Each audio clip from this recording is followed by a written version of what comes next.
ছাত্র জনতার গণঅভ্যুত্থানে গত ৫ আগস্ট প্রধানমন্ত্রী পদ থেকে পদত্যাগ করে দেশ ছেড়ে ভারতে পালিয়ে যান শেখ হাসিনা। তবে পদত্যাগের আগে শক্ত হাতে ছাত্র আন্দোলনকে দমাতে চেয়েছিলেন।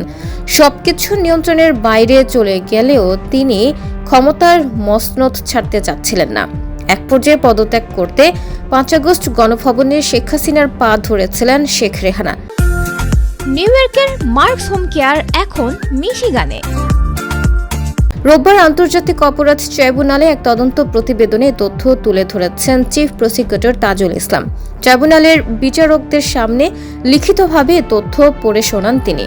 চিফ প্রসিকিউটর বলেন, শেষ সময়েও অতিরিক্ত বল প্রয়োগ এবং আরও রক্তপাতের মাধ্যমে ক্ষমতা ধরে রাখতে চেয়েছিলেন শেখ হাসিনা।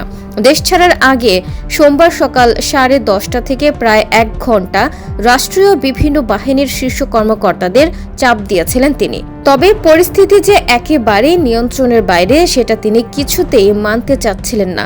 পরে পরিবারের সদস্যরা সহ বোঝানোর পর পদত্যাগে রাজি হন তিনি। এরপর দ্রুত সময়ে পদত্যাগ করে সামরিক হেলিকপ্টারে করে গোপনে বোন শেখ রেহানাকে সঙ্গে নিয়ে দেশ ছাড়েন শেখ হাসিনা।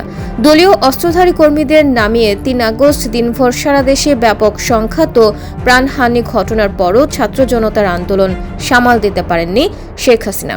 যদিও পরিস্থিতি উপলব্ধি করতে পেরে ৩ আগস্ট রাতে শেখ হাসিনাকে তার একজন উপদেষ্টা সহ কয়েকজন নেতা বোঝানোর চেষ্টা করেন।